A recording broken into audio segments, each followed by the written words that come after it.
नमस्कार दोस्तों, आप सभी का स्वागत है मेरे चैनल में।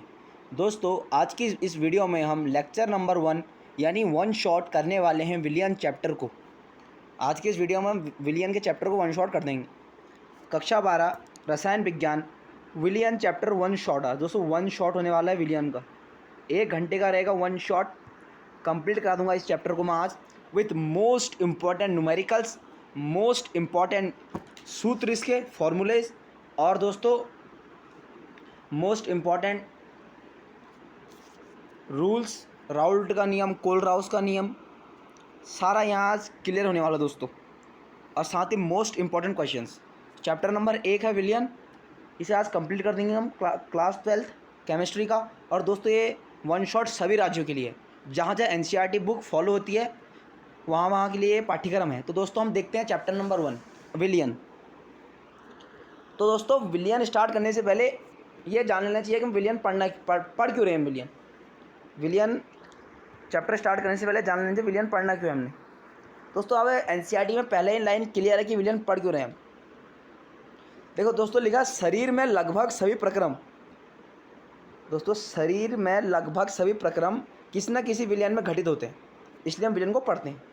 बस शरीर में जो भी कोई क्रियाएं हो रही हैं वो विलियन के रूप में घटित हो रही हैं, कोई ना कोई प्रक्रिया विलियन के रूप में घटित हो रही है। अब दोस्तों हम स्टार्ट करते हैं एनसीईआरटी का पॉइंट टू पॉइंट। चलिए दोस्तों, सामान्य जीवन में हम बहुत कम शुद्ध पदार्थों से परिचित हैं। अधिकांश 2 या अधिक शुद्ध पदार्थों के मिश्रण को उनके जीवन तथा महत्व उनके संगठन में निर्भर करता है। जैसे पीतल जिंक व निकेल के मिश्रण से बनता है। दोस्तों विलियन की परिभाषा क्या हो जाएगी, यहाँ पे साफ दिया है 2 या 2 से अधिक शुद्ध पदार्थों का मिश्रण क्या कहलाता है, विलियन कहलाता है। समांगी मिश्रण, शुद्ध पदार्थों का मिश्रण कहलाता है समांगी मिश्रण। दोस्तों आपको मैं मोस्ट इंपॉर्टेंट पढ़ा दूंगा जो पेपर में फंसे, और आपने दोस्तों चैनल को सब्सक्राइब कर लेना है। अब दोस्तों विलियनों के प्रकार देखते हैं हम। 1.1 विलियनों के प्रकार। विलियन 2 या 2 से अधिक अवयवों का समांगी मिश्रण होता है। मैंने पहले कहा था विलियन 2 या 2 से अधिक पदार्थों का समांगी मिश्रण होता है। दोस्तों आपको पॉइंट नोट कर लेना एनसीईआरटी का, और यहाँ से क्वेश्चन बन सकता है विलियन किसे कहते हैं, उदाहरण दीजिए। ठीक है, आपको ये बात याद रखनी है। समांगी मिश्रण से हमारा तात्पर्य है कि मिश्रण में सभी जगह इसका संगठन व गुण एक समान होते हैं। समांगी मिश्रण कहते हैं जिसके गुण और संगठन एक समान होते हैं, समांगी मिश्रण कहलाता है। दोस्तों लिखा सामान्यतः जो अवयव अधिक मात्रा में उपस्थित होता है वो विलायक कहलाता है। दोस्तों विलायक क्या होगा, जो विलियन में जो घटक अधिक मात्रा में उपस्थित है वो विलायक कहलाएगा, और दोस्तों जो कम मात्रा में उपस्थित हो तो विलियन वो विलय कहलाता है। दोस्तों जैसे उदाहरण के लिए हम पानी प्लस नमक ले लेते हैं दोस्तों, इससे दोस्तों विलियन बनेगा। पानी प्लस नमक ले लेते हैं। अब देखिए H2O की मात्रा यानी पानी अधिक मात्रा में होता है और नमक कम मात्रा में, तो दोस्तों विलय का कार्य यहाँ पानी करेगा और विलय का कार्य नमक करेगा। जो घटक कम मात्रा में है वो विलय कराएगा, और जो घटक अधिक मात्रा में है वो दोस्तों विलायक कराएगा। जो घटक कम मात्रा में विलय कराएगा, जो घटक अधिक मात्रा में विलायक कराएगा दोस्तों, और ये बनेगा, ये विलियन बनता है इससे। तो प्रश्न पूछ सकता है विलय किसे कहते हैं, विलायक किसे कहते हैं, और विलियन किस प्रकार बनता है। तो आपको बता देना है विलायक ये होता है जो अधिक मात्रा में होता है, विलय वो जो कम मात्रा में होता है, और दोस्तों इन दोनों का मिश्रण ही विलियन कहलाता है। ये भी कह सकते हैं विलायक प्लस विलय का जो मिश्रण होता है वही विलियन कहलाता है। दोस्तों आप ये भी कह सकते हैं। हाँ, अगला पॉइंट देखते हैं दोस्तों। चलिए दोस्तों को कुछ सारणी दी है, मतलब की नहीं है सारणी, जो सारणी मतलब की वो पढ़ाऊँगा आपको मैं। दोस्तों अब देखिए विलियनों की सांद्रता को व्यक्त करना, और दोस्तों यहाँ से 2 से 3 नंबर में न्यूमेरिकल एक पक्का है। दोस्तों 2 से 3 नंबर में एक न्यूमेरिकल पक्का है। दोस्तों पहले आता है द्रव्यमान प्रतिशत, उसके बाद आयतन प्रतिशत, उसके बाद द्रव्यमान आयतन प्रतिशत, उसके बाद पार्ट्स प्रति मिलियन, उसके बाद मोल अंश। बस दोस्तों कितने हैं, 5 हैं। 5 में से 2 से 3 नंबर तो पक्के हैं। तो आपको समझा देता हूँ मैं, क्या द्रव्यमान क्या होता है, आयतन प्रतिशत क्या होता है, पार्ट्स प्रति मिलियन क्या होता है, द्रव्यमान आयतन प्रतिशत क्या होता है, और मोल अंश क्या होता है, और बता दूंगा कि मोस्ट इंपॉर्टेंट कौन सा है इसमें। तो देखते हैं, चलो पहले देखते हैं दोस्तों द्रव्यमान प्रतिशत। दोस्तों द्रव्यमान प्रतिशत क्या होता है, देखो विलियनों के अवयवों को द्रव्यमान प्रतिशत में निम्न प्रकार परिभाषित करते हैं।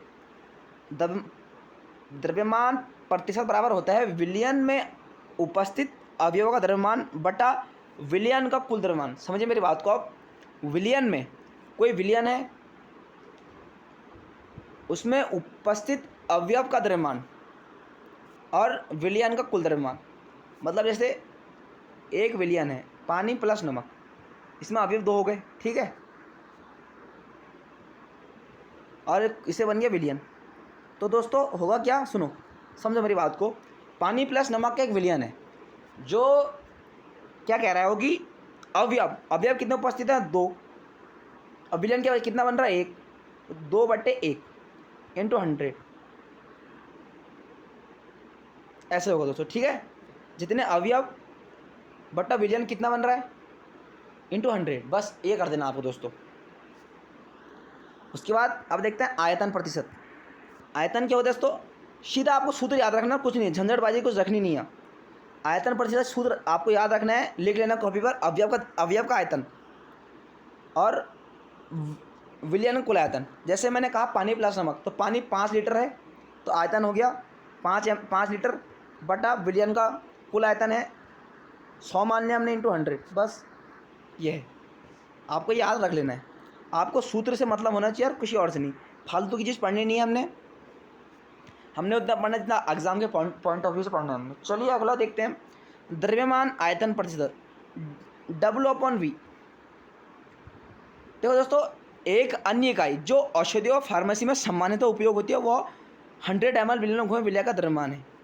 क्या कह रहा है ये कहाँ उपयोग होती है, फार्मेसी में, और 100 फार्मेसी और औषधि में उपयोग होती है इकाई W/V। दोस्तों आप देखते हैं पार्ट्स प्रति मिलियन। दोस्तों पार्ट्स प्रति मिलियन का मतलब होता है 10⁶। पार्ट्स प्रति मिलियन, मिलियन का मतलब दोस्तों, मिलियन का मतलब होता है मिलियन का मतलब 10⁶, ठीक है। तो इसका सीधा सूत्र हो जाएगा अवयवों के भागों की संख्या बटा विलियन में उपस्थित अवयवों के कुल भागों की संख्या इंटू 10⁶। दोस्तों ये जो है न्यूमेरिकल आपको प्रैक्टिस करने पड़ेंगे, कुछ क्वेश्चन करने पड़ेंगे एनसीईआरटी के, तभी आपने कर पाएंगे, वरना नहीं कर पाएंगे इन्हें। तो इनके आप प्रैक्टिस कर लीजिएगा। और दोस्तों मोस्ट इंपॉर्टेंट है मोल अंश, मोल अंश आप करके जाना दोस्तों, मोस्ट इंपॉर्टेंट है मोल अंश, आप मोल अंश को करके जाना। मोल अंश मोस्ट इंपॉर्टेंट है, ये इसकी डेफिनेशन आ जाती है। मोल अंश को परिभाषित कीजिए 2 नंबर में, मोल अंश को परिभाषित कीजिए 2 अंक में आ जाता है। दोस्तों मोल अंश होता क्या, देखो x को सामान्यतः मूल अंश के संकेत के रूप में उपयोग करते हैं और x के दाईं ओर नीचे लिखी हुई संख्या उनके अवयव को प्रदर्शित करती है। यानी मूल अंश को x से प्रदर्शित करते हैं दोस्तों, x मूल अंश। तो ये कह रहा है अवयव के मूलों की संख्या, यानी अवयव हो सकते हैं XA प्लस XB बटे सभी अवयवों के कुल मूलों की संख्या, यानी XA into XB, XA into XB। मैं कहना दोस्तों पहला मोल है XA, दूसरा मोल है XB, इन्हें जब परिभाषित किया देखो दोस्तों, आपको याद रखना है इसका सूत्र, आपको बता देता हूं मैं दोस्तों। आपको याद रखना है x equals to XA plus XB, प्रथम घटक के लिए XA plus XB, XA dot XB B है दोस्तों, ये तो है प्रथम घटक के लिए, x1 घटक के लिए। अब x2 घटक के लिए क्या होगा दोस्तों, देखो अब x2 घटक के लिए ये x2 दोस्तों, x2 इक्वस टू क्या हो जाएगा, XB plus XA upon XB into XA। आपको ध्यान रखना है इतना बस कि XA क्या है प्रथम घटक के लिए, XB है द्वितीय घटक के लिए, और उनका कुल डॉट प्रोडक्ट नीचे आ जाएगा, डॉट प्रोडक्ट x1 के लिए A पहले फर्स्ट में रख लेना है, उसके लिए B बाद में, उसके लिए B फर्स्ट में और A बाद में। तो आपको ये बात याद रखनी है मेरी। चलिए अगला पॉइंट लेते हैं दोस्तों, न्यूमेरिकल देखो, ये न्यूमेरिकल एनसीईआरटी के। अब दोस्तों मोलरता उसके बाद मोललता, इन दोनों को देख लेते चलो। मोलरता होती क्या दोस्तों, मोलरता देखिए, मोलरता होती है 1 लीटर क्यूबिक डेसीमीटर विलियन में घुले मोलों की संख्या को उसकी मोलरता कहते हैं दोस्तों। मोलरता का मतलब होता है सीधा 1 लीटर से या 1000 ml से, सीधा इसका मतलब है 1 लीटर से या 1000 ml से। तो देखो मोलरता बराबर क्या होता है, विलय के मोल। देखो दोस्तों यहाँ बच्चे बहुत कंफ्यूज होते हैं। विलय के मोल, देखो दोस्तों विलय के मोल बट्टा विलयन का आयतन लीटर में। दोस्तों विलय के मोल जो कम मात्रा में होगा विलयन में उपस्थित, मैंने कहा था विलय वो जो विलयन में कम मात्रा में उपस्थित होगा। दोस्तों विलय के मोल बट्टे विलयन का लीटर में आयतन। देखो यहाँ पे लीटर की बात कर रहे हैं। देखो दोस्तों यहाँ पे बात कर रहे हैं लीटर की, यहाँ पे बात कर रहे हैं लीटर की और विलय के मोल, विलय के मोल। ठीक है, अगर यही बात कर लेता वो ml में, अगर ये बात ml में कर तो इंटू 100 हो जाए 1000 हो जाता दोस्तों। ठीक है, आपको ये बात रखना है। अगर आयतन में दिया है तो कुछ नहीं, अगर लीटर उसमें दे देगा ml में तो 1000 से गुणा कर देना ऊपर, बस इतना आपको याद रखना। देखो आपको न्यूमेरिकल करके दिखाते हैं हम, चलो। उस विलयन की मोलरता ज्ञात कीजिए, उस विलयन की मोलरता ज्ञात कीजिए जिसमें 5 ग्राम NaOH और 450 ml। देखो अब 450 ml की बात कर रहा है, देखो मैंने कहा था ना मिलीलीटर की बात कर रहा है। अगर मिलीलीटर की बात करेगा तो इंटू 1000 से ऊपर गुणा लगा देना है, बस इतना करना है आपको। तो विलियन में वो कितने 450 विलियन में घुला है हुआ है। मोलरता ज्ञात करनी है हमको। देखो दोस्तों आपको पहले मोलरता ज्ञात करने के लिए आपको किसी भी यौगिक का आणविक द्रव्यमान निकालना आना चाहिए। देखो NaOH का आणविक द्रव्यमान क्या हो जाएगा, 40 होता है। ठीक है, आपको अब करके नहीं दिखा रहा हूँ मैं, लेकिन NaOH का होता है 40, आपको आना चाहिए। Na का सोडियम का निकालो पहले, सोडियम का घटक कितने हैं, ऑक्सीजन का निकालो, उसका हाइड्रोजन का निकालो, उनको ऐड कर दो, वापस मल्टीप्लाई करके ऐड कर दो। तो आपको पहले आणविक द्रव्यमान निकालना आना चाहिए, उसके बाद आप रख पाओगे। देखो दोस्तों NaOH के मोल 5 ग्राम जो कम मात्रा में उपस्थित विलय के मोल, देखो कम मात्रा में घुले हैं। उसके बाद देखो दोस्तों जो कम मात्रा में घुला है विलय के मोल बट्टा विलयन का आयतन 40, देखो 40 ग्राम में आणविक द्रव्यमान ले लिया इसका हमने, 0.125 आ गया, 0.125 मोल। अब उसके विलयन का आयतन लीटर में निकालना है। देखो 450 को इसने 1000 से भाग दे दिया, सीधा 450 को इसने 1000 से भाग दे दिया। उसके बाद जो भी आया उसको, देखो मैंने कहा था ना कि 1000 से गुणा लगाना। देखो 0.15। आपको इस पहला स्टेप याद रखना है कि मुझे क्या करना है, आणविक द्रव्यमान निकालना है और विलय के मोलों को आपस में डिवाइड कर लेना है।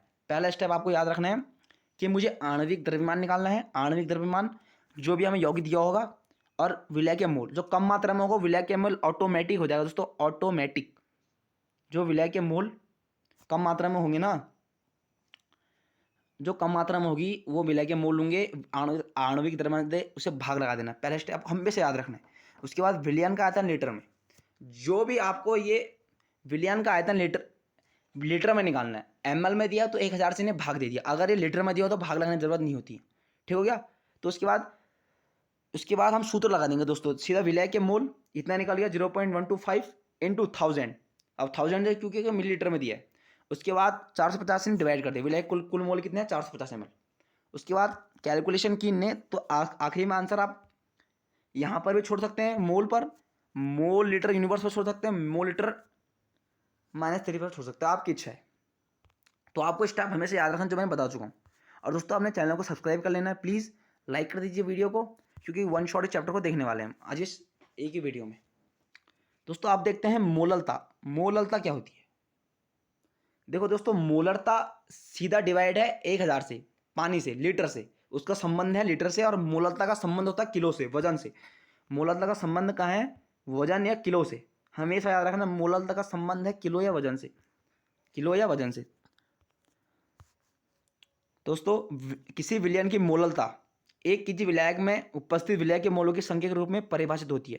तो दोस्तों मोललता बराबर होता है विलय के मोल बटे विलायक का, वहाँ दोस्तों विलयन का टोटल था, यहाँ विलायक का है। देखो दोस्तों समझो मेरी बात को, मोललता होता है विलय के मोल बटे विलायक का किलोग्राम में द्रव्यमान। यहाँ केजी की बात कर रहा है, केजी कितना 1000 ग्राम में, यहाँ किलोग्राम में होना चाहिए। तो यही है इसका सिस्टम।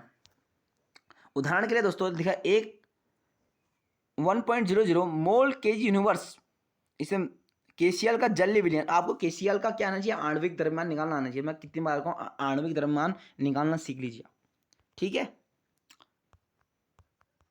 दिया है देखो एक प्रश्न, मोललता ज्ञात करना है एथेनिक अम्ल का। देखो ने आणविक द्रव्यमान निकाला, पहले मैंने कहा था ना आणविक द्रव्यमान निकालना आना चाहिए। देखो इसका एथेनिक अम्ल का, देखो एथेनिक अम्ल क्या होता है H4O2 एथोनिक अम्ल। इसका आणविक भार निकालना आना चाहिए आपको, तभी जाके आप हल कर पाएंगे। और दोस्तों एनसीईआरटी का देख सकते हैं आप 1.5 प्रश्न, 1.5 प्रश्न इसको लगा के चले जाना, इसको लगा के चले जाना। मोस्ट इंपॉर्टेंट क्वेश्चन है दोस्तों, किसी भी राज्य के लिए, आप किसी भी राज्य, ऑल स्टेट्स, दोस्तों इसको आप लगा के चले जाना। दोस्तों देखते हैं विलेयता। विलेयता दोस्तों इसमें आज देखने की जरूरत तो है नहीं हमें, मैं आपको वही पढ़ाऊंगा जो पूछेगा एग्जामिनर। दोस्तों हेनरी का नियम, देखो हेनरी का नियम आ गया। हेनरी इसकी स्पेशल वीडियो मैंने डाल रखी है चैनल पर, जाकर आप देख सकते हैं, लेकिन आपको समझा देता हूँ मैं हेनरी का नियम होता क्या है। हेनरी का नियम होता है दोस्तों, समझो मेरी बात। दोस्तों हेनरी का नियम सीधा रिप्रेजेंट करता है आंशिक दाब को, हमेशा याद रखना है। हेनरी का नियम संबंध देता है आंशिक दाब का, आंशिक दाब का संबंध देता है। ठीक है दोस्तों, आपको याद रखना है हेनरी का नियम आंशिक दाब का नियम देता है। तो देखते हैं नियम क्या कह रहा है। देखो इस नियम, इसके अनुसार, जूम करता हूं थोड़ा मैं, इसके अनुसार स्थिर ताप पर किसी गैस की द्रव्य विलेयता अथवा विलयन की सतह पर पड़ने वाले गैस के आंशिक दाब के समानुपाती होता है। दोस्तों आपको बता दूं मैं, आपको देखो याद रखना है स्थिर ताप पर किसी गैस की द्रव्य विलेयता, उसके बाद थोड़ा को छोड़ देना, कट कर दो यहाँ से, बस इसको छोड़ दो, गैस के आंशिक दाब के समानुपाती होता है, इसको बस इतना याद रखना है आपको। और इसका जो सूत्र होता है, डायरेक्ट आपको सूत्र बता देते हैं। सूत्र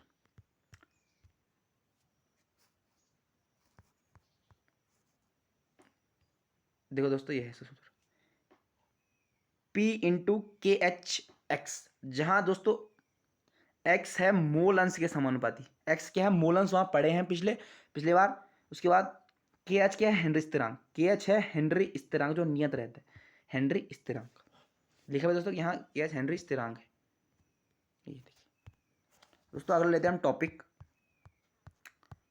तो जितना बता रहा हूँ उतना पढ़ लेना है आपको बस, और जो न्यूमेरिकल बता रहा हूँ वो कर लेना है। अगर इससे वार्षिक पेपर बन गया तो भैया जो मर्जी आप वो कर लेना।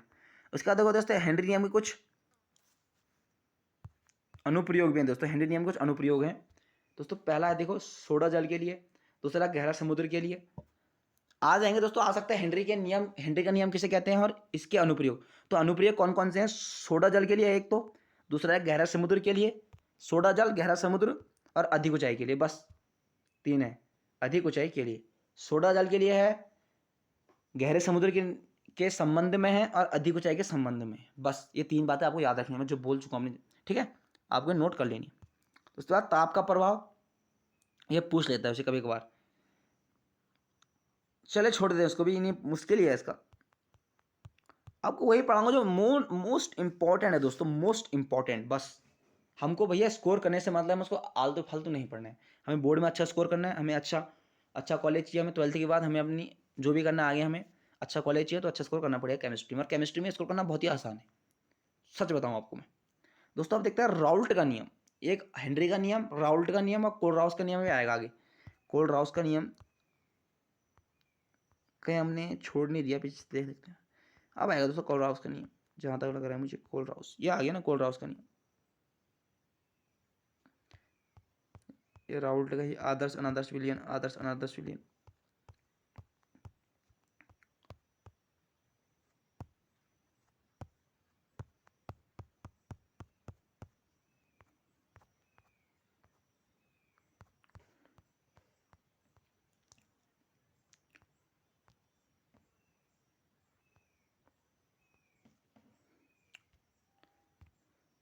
दोस्तों अब है राउल्ट का नियम, समझो मेरी बात। हेनरी का नियम है आंशिक दाब के लिए, अब राउल्ट का नियम है, सुनो मेरी बात।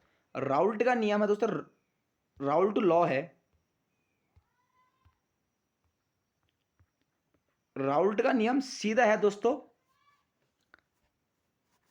द्रव विलयन के लिए। राउल्ट का नियम सीधा है द्रव विलयन के लिए, बस इतना याद रखना माइंड में अपने, क्लिक करके रखो कि राउल्ट का नियम है द्रव विलयन के लिए। तो आपको पढ़ के सुना देता हूं मैं दोस्तों, क्या कह रहे देखो, वाष्पशील द्रवों के विलयन में प्रत्येक अवयव का आंशिक दाब विलयन में उसके मोल अंश के समानुपाती होते हैं। देखो द्रव विलयनों के लिए यार क्या कह रहा है कि विलयन का जो प्रत्येक अवयव है और उसका आंशिक दाब उसके मोल अंश के समानुपाती होता है।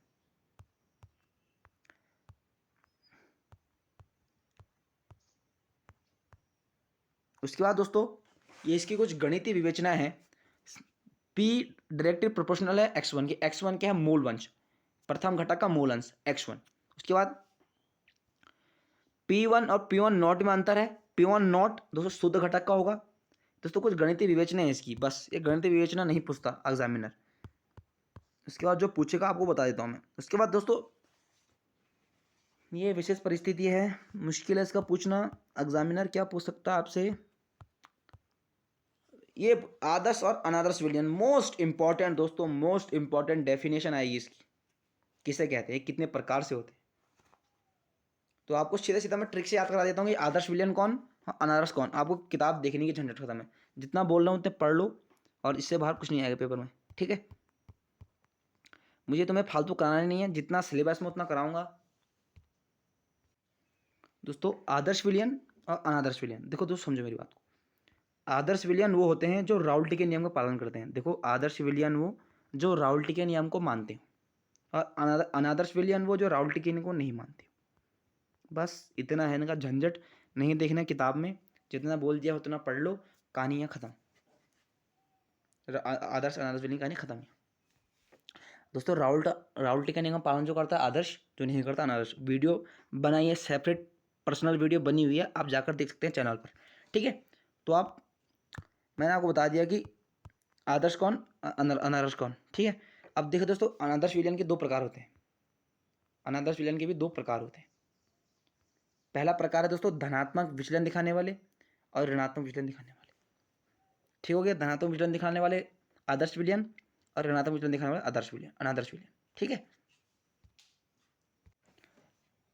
तो दोस्तों दो प्रकार से होते हैं अनादर्श विलयन, धनात्मक विचलन दिखाने वाले और ऋणात्मक विचलन दिखाने वाले।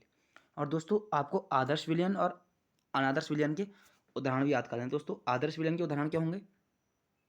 आदर्श विलयन के देखो बेंजीन, टोल्यूइन, ब्रोमोएथेन, क्लोरोएथेन आदि।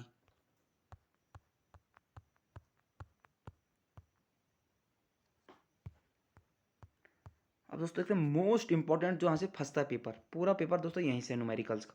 एक तो स्पार्ट वार्ड द्रव्यमान वाले पार्ट से, और एक आता है अणुसंख्यिक गुणधर्म से। ये आपको अच्छे समझा दूंगा मैं। तो दोस्तों आपको समझा देता हूँ पहले मैं फर्स्ट पॉइंट, वाष्प दाब का आपेक्षिक अवनमन। उसके बाद दोस्तों है क्वथनांक में उन्नयन, क्वथनांक में उन्नयन दोस्तों। फिर है दोस्तों हिमांक का अवनमन। उसके बाद है परासरण में परासरण दाब। उसके बाद दोस्तों है, और दोस्तों मेरी एक बात आप जरूर याद रखना, जरूर से दोस्तों, जो बात बताने चाहता हूँ आपको मैं, वो है दोस्तों कि ये हिमांक का अवनमन। दोस्तों अवनमन का मतलब होता है कमी, और दोस्तों उन्नयन का मतलब होता है वृद्धि।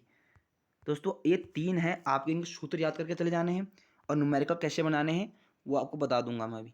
दोस्तों आपको पहले लेके चलता हूँ मैं, वाष्प दाब का अपेक्षिक अवनमन। देखो दोस्तों खंड इतने इतने में हमने सीखा, बल किसी विलायक का विलयन का वाष्प दाब शुद्ध विलायक की। दोस्तों खाली ये वैसे पेड़ रखा है इसमें बातें, जो मेन बात है वो बताने जरा बताता हूँ दोस्तों मैं आपको।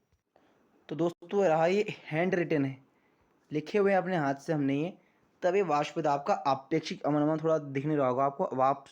वाष्प दाब का आपेक्षिक अवनमन है पहला टॉपिक, तो समझो इसको क्या लिखा है इसमें। देखो दोस्तों लिखा है विलायक प्लस अवाष्पशील विलय से बनता है कणों की संख्या बढ़ती है। देखो विलायक प्लस अवाष्पशील विलय को मिलाने से कणों की संख्या बढ़ती है, जिससे उनके ऊर्जा का मान बढ़ता है तथा उनका वेग घटता है, जिस कारण स्वतंत्र तल पर अणु धीरे से टक्कर मारेंगे, जिससे वाष्पदाब घटेगा। इस प्रकार कणों के बढ़ने के कारण वाष्पदाब घटना वाष्पदाब का अवनमन कहलाता है। दोस्तों अवनमन का मतलब ही कमी होता है। दोस्तों क्या कह रहा है, देखो ये कि विलायक प्लस अवाष्पशील विलय मिलाने से कणों की संख्या बढ़ती है, जिससे ऊर्जा का मान भी बढ़ता है। ऊर्जा के मान बढ़ने के साथ वेग घटता है, वेग घटने के कारण अणु स्वतंत्र तल पर धीरे से टक्कर मारेंगे जिससे वाष्प दाब का मान घटेगा। यह संपूर्ण घटना वाष्प दाब का अवनमन कहलाती है। दोस्तों इसका हम सूत्र देखेंगे अब। समझाओ दोस्तों, समझो, ये है प्लस ये,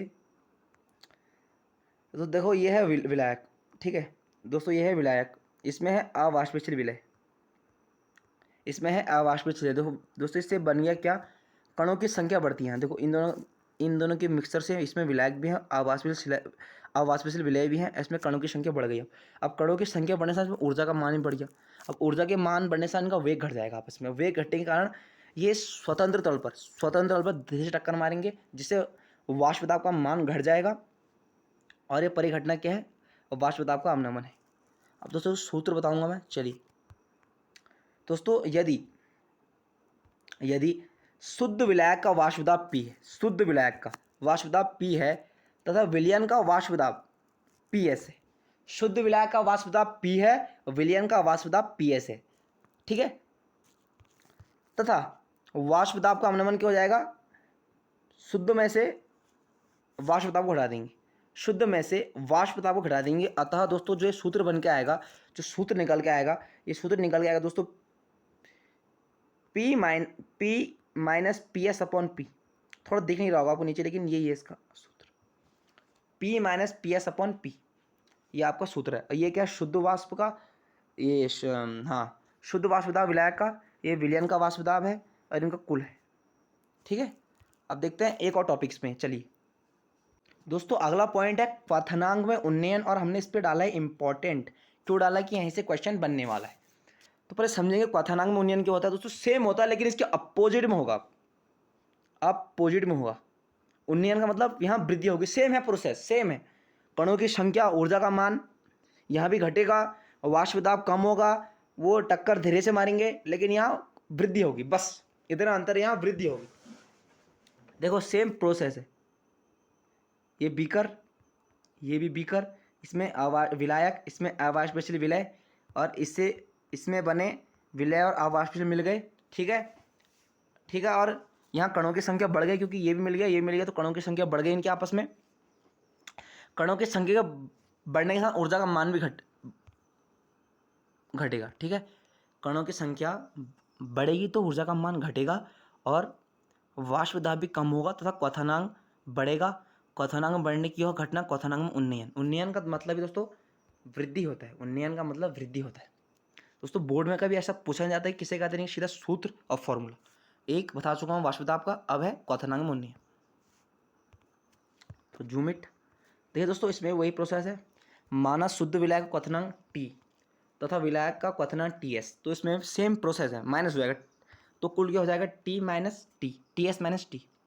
अब आगे प्रोसेस बताता हूँ आपको मैं। तो दोस्तों यहाँ मैंने नोट डाला है, नोट क्यों डाला है, विलायक के क्वथनांक में उन्नयन समानुपाती होलरता मोलरता की, जो मोलरता है वही सेम प्रोसेस होती है इसमें।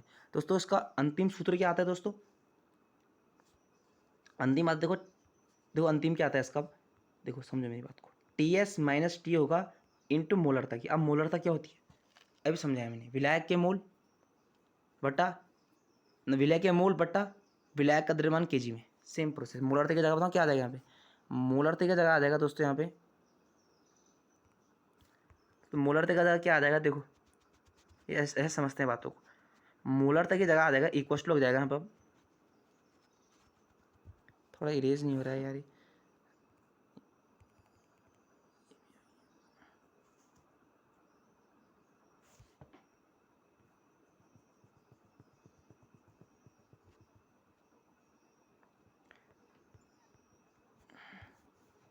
दोस्तों मोलरता क्या होती है, विलय के मोल W बटा kg, ये है पूरा सूत्र इसका,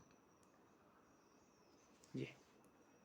अब दोस्तों देखते हैं इसमें ही एक टॉपिक आता है दोस्तों जिसका नाम है, दोस्तों सूत्र क्या निकाल के आएगा अंत में, देखो सूत्र बता दूंगा आपको मैं। सूत्र देखिए आप, सूत्र पे ध्यान रखिए आप दोस्तों। जो अंत में सूत्र निकल के आया, देखो m बराबर होता है 1000 into KB into W upon delta T into W। अब दोस्तों मैंने डेल्टा T और KB पर गोला किया, अब क्यों किया है, ये समझने के लिए किया, आपके लिए समझने के लिए। अब देखो जहाँ m विलय का अणुभार, जहाँ m विलय का अणुभार, ठीक है, केबी मोलल उन्नयन स्थिरांक। केबी क्या है दोस्तों? मोलल उन्नयन स्थिरांक। ये आगे जाके काम आएगा किसी भी प्रश्न में आपसे केबी पूछेगा। केबी होता है, केबी आपको क्वेश्चन खुद देगा। केबी मतलब होता है मोलल उन्नयन स्थिरांक। उसके बाद डब्लू होता है विलय का भार। डब्लू विलय का भार, स्मॉल डब्लू, और कैपिटल डब्लू विलयक का भार, और डेल्टा टी क्वथनांक में उन्नयन। दोस्तों मैंने यहाँ पे कुछ लिखा है, फॉर्मूला प्लस न्यूमेरिकल बनता है बोर्ड में।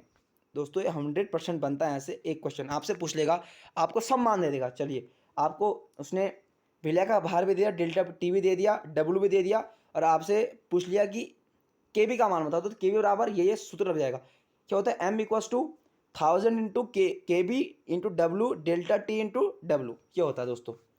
तो दोस्तों आप बात समझ आ गई, अगर नहीं आती तो आप कमेंट कर सकते हैं दोस्तों, और चैनल को सब्सक्राइब करना ना भूलिए। दोस्तों आप अगला टॉपिक देखते हैं, हिमांक में अवनमन। चलिए दोस्तों, अगला टॉपिक है हिमांक में अवनमन। दोस्तों मैं पहले बता चुका हूँ, हिमांक में अवनमन, अवनमन का मतलब होता है कमी।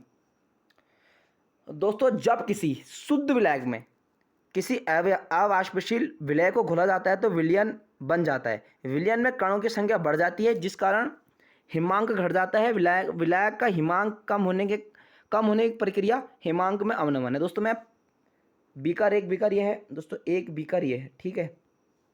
दो बीकर हैं, इसमें है दोस्तों शुद्ध विलायक एस फॉर शुद्ध विलायक, और इसमें है अवाष्पशील बेकार विलायक अवाष्पशील, ए लिख दिया मैंने, ठीक है। अब इससे बन गया क्या? शुद्ध प्लस दोनों जुड़ गए, ऐसे हो गए हैं, शुद्ध और अवाष्पशील जुड़ गए, और ठीक है दोस्तों। और दोस्तों इसमें कणों की संख्या बढ़ गई, जिसके कारण हिमांक घट जाता है, और हिमांक कम होने की प्रक्रिया है क्या? हिमांक में अवनमन। दोस्तों ये बोर्ड कभी नहीं पूछेगा आपसे कि हिमांक में अवनमन किसे कहते हैं, वो सीधा क्वेश्चन देगा और पूछेगा इसमें हिमांक का अवनमन ज्ञात कीजिए। तो सेम प्रोसेस है। यदि किसी शुद्ध विलायक का हिमांक टी और विलायक का हिमांक टी एस, तो टी माइनस टी एस, ठीक है। और दोस्तों हिमांक के अवनमन में एक टॉपिक आता है, इसी के अंदर एक टॉपिक आता है, इसी के अंदर दोस्तों एक टॉपिक आता है,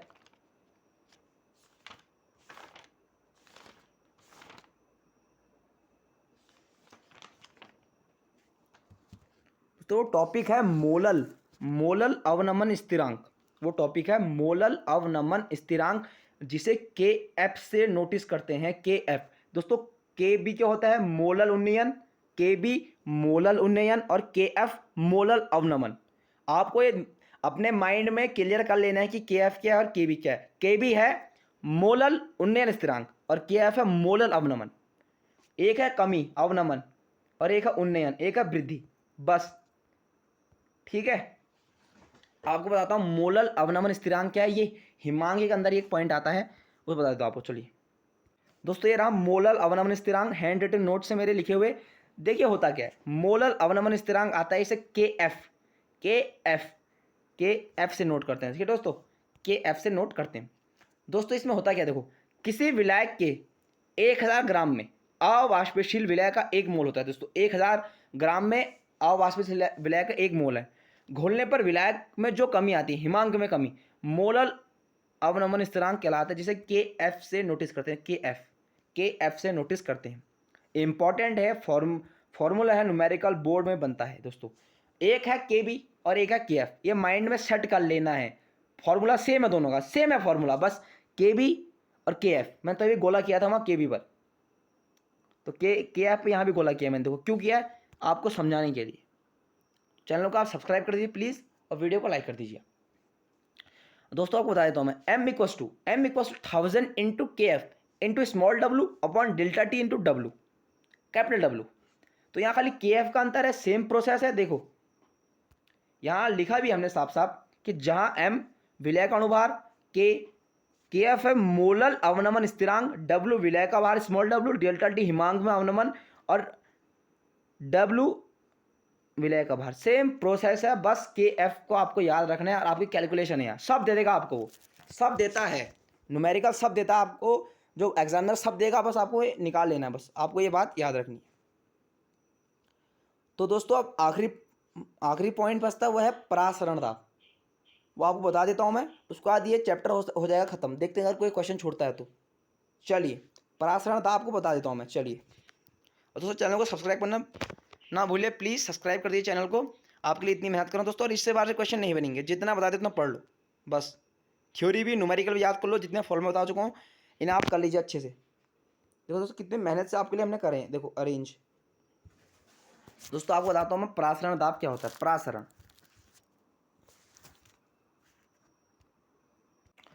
दोस्तों प्रासरण दाब क्या होता है, देखो स्क्रीन पर दिख रहा है आपको। जब दो भिन्न भिन्न सांद्रता वाले विलयनों को अर्ध पारगम्य झिल्ली से गुजारा जाता है तो विलयन के अणु तनु विलयन तनु से सांद्र की ओर गति करने लगते हैं।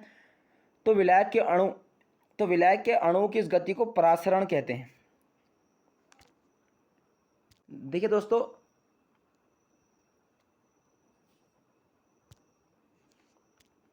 क्या समझे मेरी बात को। एक बीकर ये है, एक बीकर ये है, ठीक है। इसमें दोस्तों अलग अलग क्या रख रखी है हमने, सांद्रताएं रखी है।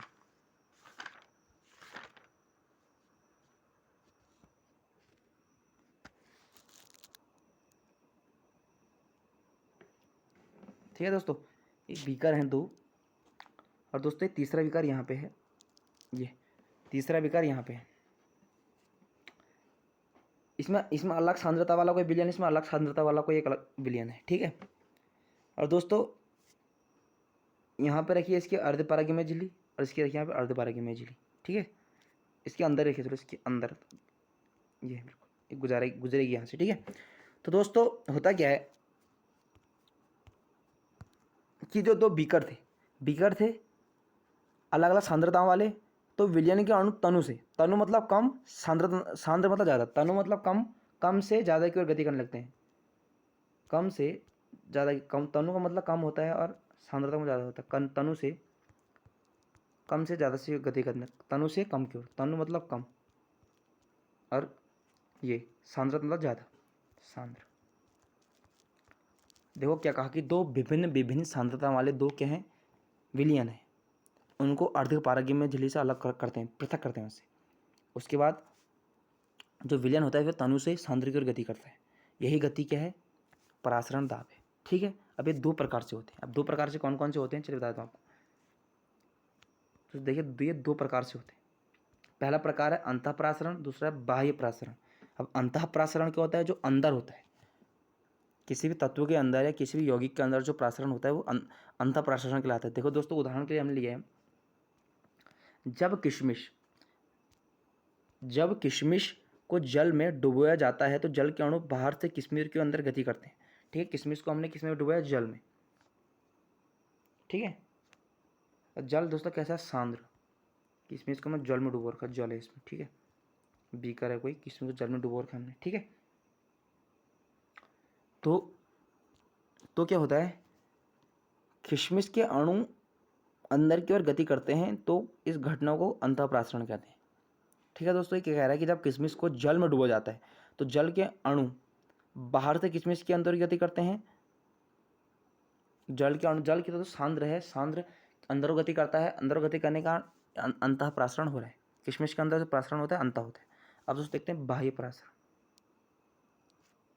दोस्तों बाह्य प्रासरण क्या है, जब किसी अंगूर को, अब यहाँ अंगूर है वहाँ किशमिश वहाँ अंगूर, ठीक है। तो अंगूर को चीनी के विलयन में डुबाया जाता है तो जल के अणु बाहर, जल के अणु अंगूर से बाहर की ओर गति करते हैं जिस कारण अंगूर पिचक जाता है। यह घटना बाह्य प्रासरण है। समझिए मेरी बात को आप, कोई बीकर है उसमें हमने चीनी का विलयन में डुबो रखा अंगूर का दाना, चीनी का विलयन मतलब चीनी का पानी है, इसमें अंगूर के दाने को डुबो रखा हमने, देखिए। और दोस्तों विलयन है तनु, ना सॉरी दोस्तों विलयन है सांद्र। और जो अंगूर होता है वो अंदर से बाहर, यानी अंगूर के अंदर तनु विलयन पाया जाता है। तनु मतलब जो कम मात्रा में होता है। दोस्तों अर्धपारगम्य झिल्ली, अंगूर की झिल्ली देख सकते हैं आप, यहाँ पे अंगूर की झिल्ली है दोस्तों, ये अर्धपारगम्य झिल्ली, और तो चीनी का विलयन है। तो गति दोस्तों इसकी अणु गति बाहर की ओर कर रही है, ये दोस्तों बाह्य परासरण है। दोस्तों आई होप आपको समझ आया होगा, समझ नहीं आता तो मुझे कमेंट कर सकते हैं, और आपको हर चैप्टर के 1 बाय 1 वन शॉट मिलेंगे। अब दोस्तों एकदम सीधे चलते हैं एनसीईआरटी की बुक पर, कोई टॉपिक छूट तो नहीं रहा। और दोस्तों परासरण दाब का एक फॉर्मूला होता है, याद रखना आप। परासरण दाब का एक फॉर्मूला होता है दोस्तों, परासरण दाब का, ये पूछ लेता है कई बार। परासरण दाब का एक सूत्र होता है, वो होता है दोस्तों pi V equal to N R T. Pi B equals to N R T इसका एक सूत्र होता है दोस्तों, इसको आपको याद रखना है। Pi B equals to N R T, समय अंत में बता दूंगा क्या होता है, ठीक है। तो चलिए अब चलते हैं एनसीईआरटी की बुक पर सीधा।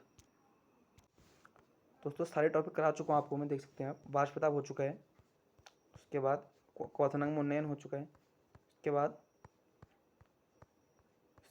बाद दोस्तों प्रसरण दाब हो चुका है। अब देखते हैं कोई टॉपिक छूट तो नहीं रहा हमसे। दोस्तों प्रतिलोम प्रसारण एवं जल संचय पूछता नहीं है, खाली रखा है एनसीईआरटी में। असामान्य मोलर द्रव्यमान दोस्तों यहाँ से हो सकता है, यहाँ से संपरासरी अतिपरासरी विलयन के आ सकते हैं दोस्तों। एक टॉपिक और छूट रहा है, जिसका नाम है दोस्तों वांट हाफ गुणांक। ये छूट रहा है आपका एक टॉपिक, वांट हाफ गुणांक के पूछ रहे थे दोस्तों। तो वांट हाफ गुणांक होता क्या, देखो दोस्तों टॉपिक छूट रहा है, उसका नाम है वांट हाफ गुणांक। ये छूट रहा है आपका एक बस, वांट हाफ गुणांक। बाकी टॉपिक हो चुके हैं कंप्लीट। तो वांट हाफ गुणांक होता है आई से डिनोट करते हैं। तो आई बराबर होता है संगुणन, आई बराबर होता है संगुणन वियोजन के बाद कण, मतलब पहले जुड़े फिर टूटे। संगुणन आपको एक वाइट पेपर में बताता हूँ, ठीक है। मैं चलने क्या इसे आई से डिनोट करते हैं। आई बराबर होता है संगुणन या वियोजन के बाद कण, मतलब टूटने के बाद। वियोजन का मतलब होता है टूटना, वियोजन के बाद, ठीक है। वियोजन के बाद बटा वियोजन के पहले। वियोजन के बाद क्या होता है, वियोजन के पहले क्या, ये सूत्र आपको याद रखना है। वियोजन के बाद बटा वियोजन के पहले, आपको ये फॉर्मूला याद रखना है। उदाहरण देता हूँ आपको एक मैं,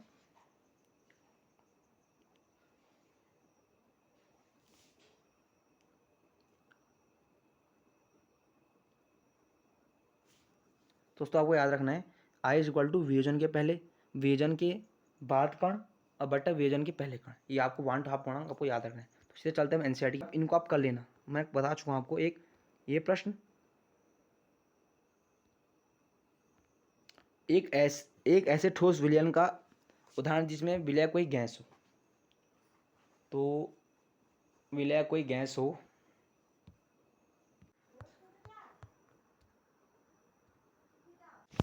तो दोस्तों आप एक सारांश पढ़ लीजिएगा, और दोस्तों सारांश पढ़ लीजिएगा एक बार। और दोस्तों जो प्रश्न बता रहा हूँ आपको, एक ये प्रश्न, एक ये, उसके बाद दोस्तों एक ये 1.5, उसके बाद दोस्तों ये 1.818। मोस्ट इम्पोर्टेंट क्वेश्चन दोस्तों पूछा जाएगा। उसके बाद दोस्तों कुछ नहीं दोस्तों इसमें और ख़ास चैप्टर में, बस जितना सामने बता चुका हूँ मैं, इतना पढ़िए आप जितने मैंने बताया आपको। एक बार और दो बार, एक या दो बार वीडियो देख लीजिए अच्छे से। आपको चीज़ समझ आनी चाहिए दोस्तों। हेनरी का नियम बता चुका हूँ, एल्कोहल, अगर जो क्वेश्चन नहीं आता राहुल टी का नहीं बता चुका हूँ। अगर जो क्वेश्चन नहीं आता पिन कमेंट कर सकता है मुझे, आपको सारे आंसर दे दूँगा उसके में, आप टेंशन मत लीजिए दोस्तों। आप धीरे धीरे तैयारी चलिए, आपके लिए वन शॉट हो चुका, चैप्टर खत्म आज। वही चीज़ पढ़ा चुका हूँ जो है, फालतू चीज़ें नहीं पढ़नी है हमको, इधर उधर से नहीं पढ़ना, एक जगह से पढ़ लेना है, यहीं से पढ़ना आपको रिखाड़ी स्टडी पॉइंट चैनल से। और चैनल को सब्सक्राइब कर देना, वीडियो को लाइक कर देना दोस्तों। तो वीडियो यहाँ खत्म करता हूँ, चैप्टर यहाँ खत्म करता हूँ दोस्तों मैं। आपको कैसा लगा ये आप ज़रूर बताएं दोस्तों प्लीज़। दोस्तों अगर आपको समझ नहीं आया तो आप समझने की कोशिश करें, समझ क्यों नहीं आएगा, समझने की कोशिश करें। चैप्टर बहुत ही आसान है, केमिस्ट्री में स्कोर करना बहुत ही ईजी होता है दोस्तों। वीडियो यहाँ खत्म करता हूँ मैं, धन्यवाद। कल की वीडियो आएगी दोस्तों विद्युत रसायन पर। तो धन्यवाद दोस्तों, वीडियो यहाँ खत्म करता हूँ। वन शॉट चैप्टर हो चुका खत्म हमारा।